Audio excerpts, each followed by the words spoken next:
দুপুরের ভাত পাতে বাঙালির পাতে যদি এক টুকরো মাছ না থাকে তাহলে কি করে চলে, তাই না? কথায় আছে বাঙালি মাছে ভাতে বাঙালি। আজও আমি একটা মাছের পদ রান্না করছি।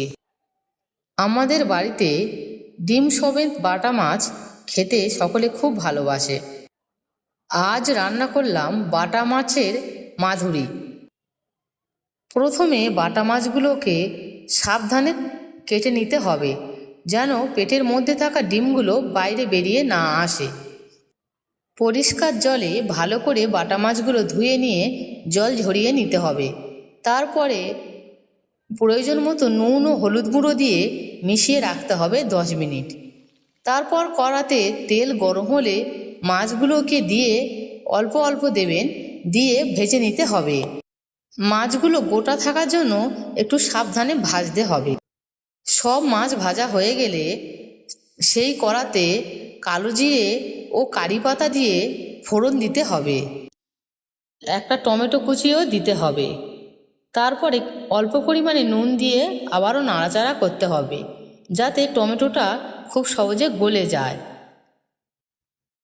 যখন দেখবেন টমেটোটা গলা গলা হয়ে আসছে, তখন আগে থেকে বেটে রাখা কাঁচা লঙ্কা, সাদা সর্ষে, চালমগজের পেস্টটা দিয়ে ভালো করে নাড়াচাড়া করতে হবে। তারপরে প্রয়োজন মতো নুন, হলুদ গুঁড়ো দিয়ে আবার একটু নাড়াচাড়া করতে হবে।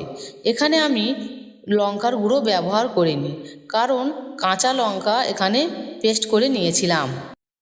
এইভাবে কিছুক্ষণ কষার পরে যখন হালকা তেল ছেড়ে দেবে, তখন প্রয়োজন মতো জল দিয়ে দিতে হবে।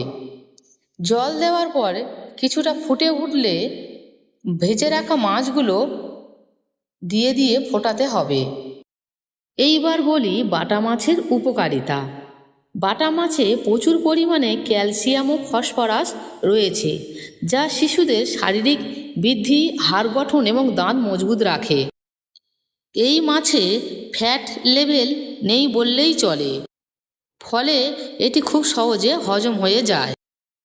রান্না হয়ে গেলে ঢেলে নিয়ে পরিবেশন করতে হবে গরম গরম ভাতে।